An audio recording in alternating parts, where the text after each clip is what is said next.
Welcome to another Northern Monkeys video. This time we're going to look at my top 5 favourite Space Wolf units, and this is specifically in the context of the Champions of Russ detachment.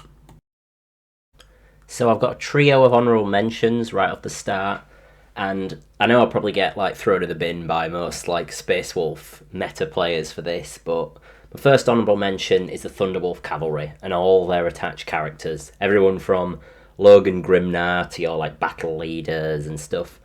Now, this is an amazing and unique unit. I know some people don't vibe with the whole Wolfie McWolfson on his Thunderwolf, wielding his wolf claws, that kind of stuff that Space Wolves have going on, which I totally agree with. It can be a bit dumb, but I do think the concept of Thunderwolf Cavalry are a really cool and really unique faction sort of bonus for the Space Wolves to have. Because no one else really has it. White Scars have their bikes, but these guys are just riding around on wolves, and it's just a really cool cavalry unit to have access to. It's been very strong in the meta in the past, taken a lot of nerfs. Stormlance was the natural home of it, because these guys have the mounted keyword, so they get loads of benefits out of all the Stormlance strats, way more than Outriders, who were supposed to be the kind of units that were in that detachment. So yeah.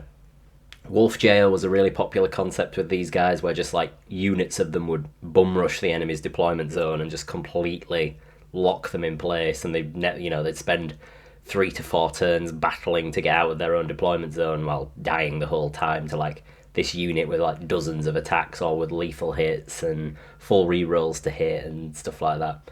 Really, really good. Now, I don't have enough expertise about this kind of unit and that playstyle to really talk about it, but it was very, very good. So the next unit I think is really, really neat, but perhaps not the most meta choice, is the Skyclaws. These guys are really cool. They act a lot like the Assault Intercessors with jump packs, basically filling that classic Assault Marine kind of role. However, they have a few cool things about them. Now, they're 90 points, so they're not actually that much more expensive than Assault Intercessors with jump packs. And they offer some really, really good benefits. They're a strong scoring piece. You can put them in reserves, they can drop down and score your objectives, things like that. Really, really nice. But they have a few really, really strong things. One thing that I really like is the fact that you can give them melter or plasma guns. Now, what's really interesting here is that there's not if you take 10 guys you can have 2, if you take 5 guys you can have 2. So you can double up on it. And with a plasma pistol on the sergeant, you can suddenly have this squad firing off 5 plasma gun shots or melter guns to hit vehicles and things like that. So they actually can provide a little bit of shooting, which is really, really nice. And they lose the Assault Intercessor with jump pack's ability to do the whole mortal wounds on the charge. But they get built-in reroll charges, which is obviously really good if you're trying to make those charges out of Deep Strike. You don't have to spend your command point, and you can have multiple units attempt the reroll. And they also get a hit bonus. They get +1 to hit on the turn that they charge. And they're all armed with chainswords. The leader can take a power fist. So there is a really good chance that this unit can just Deep Strike in and make that charge onto your opponent's home base and knock the cultists or whatever it is that are holding it off. So yeah, I really like this unit. They're very, very good. And lastly, in the honourable mentions section, we've got the Grey Hunters. They're basically tactical marines, but you can take them in squads of 5, nice and cheap. They get advance and fall back and shoot, which is really, really good, considering you can pack again 2 melter guns or 2 plasma guns into them. So you definitely get a lot of potential to have these guys sort of staged behind a wall before they dive out and blast an opponent with melter guns or plasma guns, things like that. And then they can get stuck into melee as well. You can just give all of these guys chainswords, so they all get attacks at AP1. Pretty decent. One thing that I thought was a really unique combo you could do with these guys was to put them in Iron Storm, so you get that reroll every time you activate a unit, and just have sort of multiple units of Grey Hunters with melters rolling about. But that's not what we're talking about today. Now, they're a very solid battle line unit, but the problem that they have is there's a lot of competition, for these guys, these kind of skirmishing. You've got Assault Intercessors, Normal Intercessors, Incursors, Blood Claws. There's all sorts of different things to take over the Grey Hunters, so that's why they didn't make the top 5. Now, at number 5, he made it up here because he's quite expensive, 115 points for this guy, but Logan Grimnar. He's the chapter master of the Space Wolves, got some cool lore moments, especially standing up for the little guy, which is always nice to see in 40k. Not very common. But this guy basically is a Terminator character. So he's got that kind of stat line, and he has a few things that make him very, very unique. Now, first of all, he's a great melee fighter. His Axe of Morkai, he has the 2 different profiles, and yeah, it's just a very, very solid amount of attacks. The two-handed strike specifically, 6 attacks, it's flat damage 3, hitting on 2s, just a really, really good. And then being able to go for the one-handed, you can just take out lots more chaff than you might normally be able to with a character like this. Now, those are both totally fine, and he specifically synergizes with the detachment that we're talking about, because he has the Great Wolf ability, which means when he destroys an enemy unit, so not a character specifically, just in a unit, so this could be him chopping down the last 2 termagants, or it could be him finishing off a vehicle with his axe. Either way, you gain a bonus CP. So that's just a nice little ability, considering how strong his melee is. And also, with this detachment, you want to be getting your characters in there to properly hit people, and sort of get those extra abilities procced, which is really, really nice. And let's not beat around the bush though. His real ability that you're here for is this hiking of Fenris. Once per battle, I assume, much like the orcs, instead of wiring, you do a big howl, and everyone in the game shop thinks you're really funny and cool for doing it. But basically, your whole army gets reroll hit rolls and reroll charge rolls. Really, really unique ability. Often in the phrases the go turn people use in 40k, where you sort of just go in and attack your opponent's army as best you can. And with a sort of an army like Marines, especially if you're focused on melee, you often do have these go turns where you just try and really smash your opponent's army. You know, maybe turns 1 and 2 you're trading with each other, but you just have a big turn 3 where you're all staged up, your opponent's had to sort of poke their units out a bit, and you just try and completely smash them in a single turn. So having full charge rerolls for your entire army and full hit rerolls, it just makes it so much more likely that you're going to have that kind of knockout turn where you just completely remove your opponent's ability to play the game against you.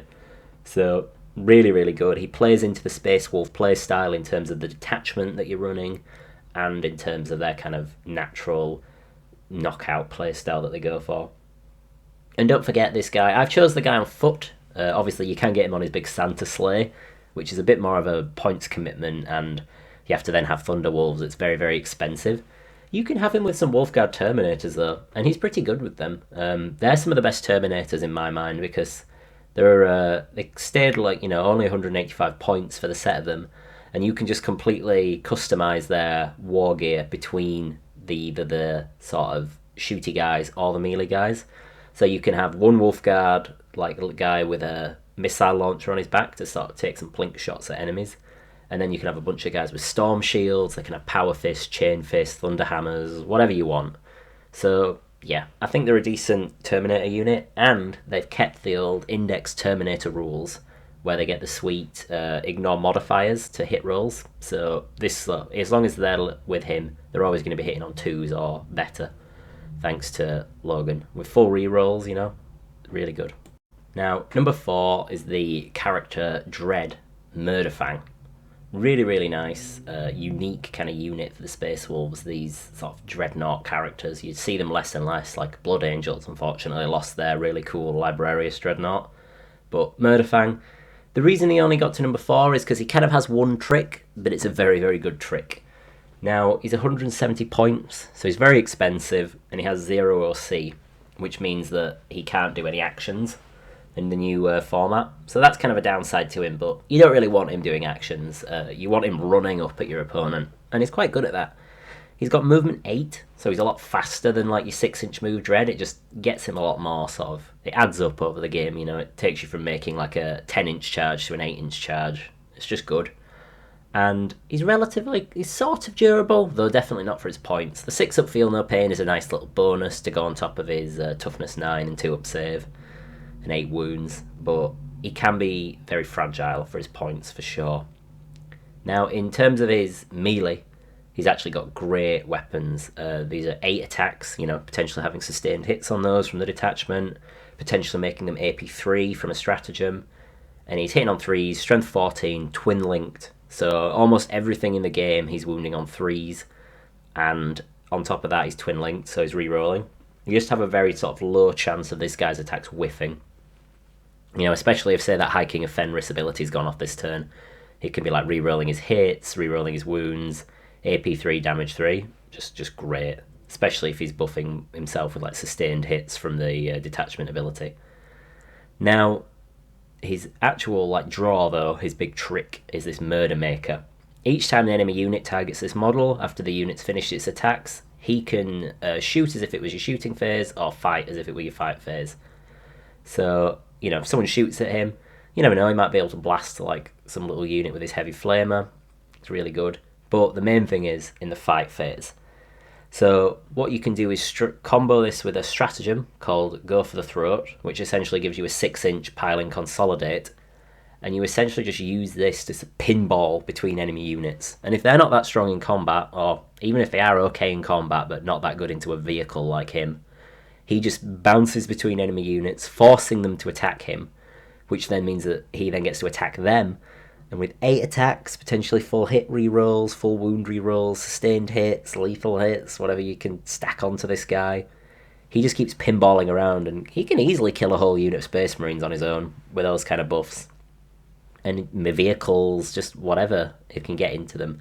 So if you can get the like right kind of combo off where your opponent's kind of hemmed in a little bit into their deployment zone, Murderfang gets in there and just bounces around. All the stratagems I'm talking about last for the entire phase, which is the fight phase, and as long as this guy's bouncing around, he's staying in that fight phase. It's just hilarious. Often in practice, it's not that easy to get this off, just because enemies can spread out a bit, you can't get around walls, things like that, but there is definitely, it's been seen on the tabletop that this guy can just wreck an entire game by just pinballing around. So really, really fun and really, really unique. Now at number 3, we have a bit more of a combo and like a mishmash of units rather than any singular unit, but I think it's one that's very much worth talking about. So this is Ulrich the Slayer. He's a kind of high chaplain for the Space Wolves, and he's got his party bus of recruits, and he's taken them out for their first big battle. You take 10 Blood Claws, who are essentially like a Space Marine standard profile with OC2, but most importantly, neither them nor Ulfric have the Tacticus keyword, which means they can fit in a Rhino, no problem. A Rhino's a great little transport, very, very cheap, only 75 points.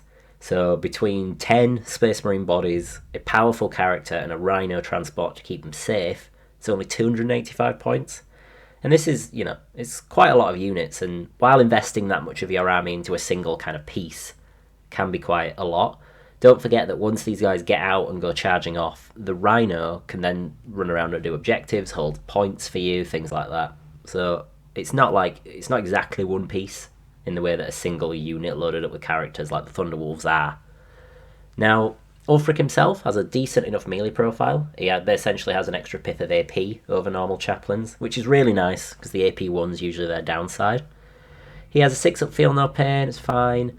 He gives a little aura of extra leadership, that's quite cool. Sort of battle shock stuff is more and more prevalent these days, so you never know when it might come in handy. However, what's really, really good about this guy is his Slayer's Oath. Basically, he picks one unit that he's fighting, and they get reroll hit rolls of 1 and reroll wound rolls of 1 against that unit, which is a really, really nice ability to have, just generally. Reroll 1s is great. But what you can also do is if you're fighting a character, vehicle, or monster, then you get full rerolls to hit and wound, which is just absurd. This guy's 70 points, and he gets this ability. It's mad. Now, he can lead Grey Hunters as well if you wanted him to, but the reason I think the Blood Claws are the choice to have this guy leading is not only because of their stylish haircuts that you can see down in the bottom there, but also 140 points, and these guys are just standard Marine defensive profiles. They're very, very tough and very, very cheap for their kind of points. But the Blood Claws also so they essentially all have chain swords, but only 3 attacks. But Berserk Charge is their ability. So when they make a charge roll, they get an extra attack and an extra strength, which essentially all of their chain swords are strength 5 now, and you get 4 attacks each. The unit can dish out 40 attacks if it wants to. You're probably not going to have that many because the sergeant will have a power fist and have left attacks, but still, it's not a bad thing to have a power fist on your leader. So just absolutely great. Don't forget you can buff these guys with your army rules from things like sustained hits and lethals. So if you're going into a big vehicle or monster, you can be like, yep, give these guys lethal hits, and then they can just get full rerolls to hit and just fish for those lethals, full rerolls to wound. You're going to cause a lot of damage even to a big tough vehicle with these guys, just because of the volume of attacks and all the rerolls.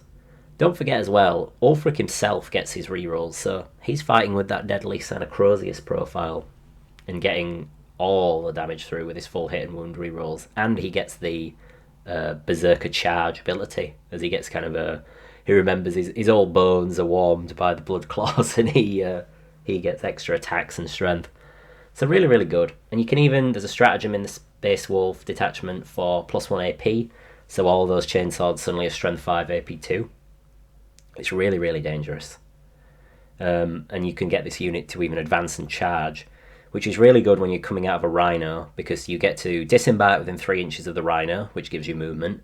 You then get to move and advance, and then charge, potentially with like charge rerolls from that High King of Fenris. And it's just kind of a wild sort of unit to just go barreling into your opponent and just catch them off guard with that advance and charge. And on top of that, 140 points for the 10 Blood Claws. They have OC2. They're really, really going to just sticky up and like take an objective from an opponent with their like consolidation. You know, you might be able to charge in, destroy a big enemy vehicle, then consolidate into a unit, take them off the objective, and even if you take a few losses back to their melee, you've got 10 Blood Claws, so it's a lot for the enemy to have to chew through. I don't know, I just think with Marines, they've kind of lost access to their Rhinos because all their units are Primaris. But this unit is kind of unique in Space Marines for being able to pull off that kind of combo. And it's something that you see in all the other sort of like Chaos Space Marines, Death Guard, things that have Rhinos. They take the Rhinos because they're so good to deliver these units. And the Space Wolves can do that with these guys. So at number 2, Ragnar Blackmane. Really cool new model this guy's got, very like dynamic. But what's more important is he has just a great melee profile. He's basically a standard captain defensively. However, he has on the charge 10 attacks, hitting on 2s, strength 8, AP 3, 2 damage. Especially with that AP 3, it's just really, really nice profile. This guy will chop through and just do damage to almost anything, which is really, really nice. And on top of that, he gives his unit advance and charge, which is really great as just like a threat. You can hold this guy as kind of like a counter punch or stage him to kind of threaten your opponent's expansion objectives, that kind of stuff. And having it all game is really, really nice because the detachment lets you once per turn, obviously you can pick a unit to get advance and charge from a stratagem if you completed the right saga. And having 2 units that can do that is really, really nice as just like a long-range threat. And Ragnar, not too expensive at only 90 points. He's not like setting you back an extraordinary amount like some of the others. But he is very effective with the units you can combo him with. Now, he's good with Blade Guard veterans who just got a points decrease. They're really, really good now, and they can potentially give him reroll 1s to hit, which obviously just means that with sustained hits built in, he can just get a crazy amount of damage through. But also defensively, those guys are quite tough. They get reroll 1s to their saves in melee. They have an invuln and 3 wounds apiece, so they'll keep him safe and keep him fighting and sort of charging. And don't forget in the detachment as well, you also get to fall back and charge if you want to with Ragnar, so you can keep getting that like value out of his battle lust ability to give him those extra attacks, potentially proc things like lance and lethal hits on him from other stratagems, which kind of makes him great for sagas because with just the sheer how dangerous his attacks are, he can very easily sort of kill enemy characters and even enemy monsters and vehicles. This guy can just lead your basic squad of assault intercessors. It's a much cheaper package, only sets you back like 175 points, something like that. And him with full rerolls to wound, really, really good. The damage too can sometimes be negated by things like they have -1 damage, like, you know, this guy's not going to do much to a Redempted Dreadnought. But he can do a lot of work. And just is really, really like a nice, cheap piece to have in a Space Wolf army. That's just going to allow you to kind of you can leverage that advance and charge. There's a couple of good units to put it on. Hell, you could even put this guy in a unit of Blood Claws and get that advance and charge going. He actually goes up to 11 attacks at strength 9 on the charging blood claws. It's just really, really cool. And he's just a fun kind of character to have to knock around and just try and sort of get these like long and kind of dangerous plays. And even if he, runs in, kills an enemy unit, and then gets blown up, he's not too expensive, so it's fine. Now, at number 1, it's a lot of people's favourites, Beyond the Fell-Handed. What a cool unit, that amazing looking Dreadnought sarcophagus, the giant frost claw. It's just amazing. He's 190 points, so he's expensive. But you just get so much value for that, especially in the Space Wolf detachment. Now, he's move 8, which I thought would be a thing that just Murderfang had because he was like a wolf and dreadnought, but seeing Bjorn at move 8, really, really cool. It's one of the big weaknesses of the little box dreadnoughts. It's just they're so slow. You have it with Hellbrutes as well in Chaos Space Marines, where they just can't really like get the maneuverability that you need. But with Bjorn, movement 8, really, really good. Now, toughness-wise, not that crazy. He's just basically a normal dreadnought, but I mean, even that's still T9, 2-up save, and 8 wounds.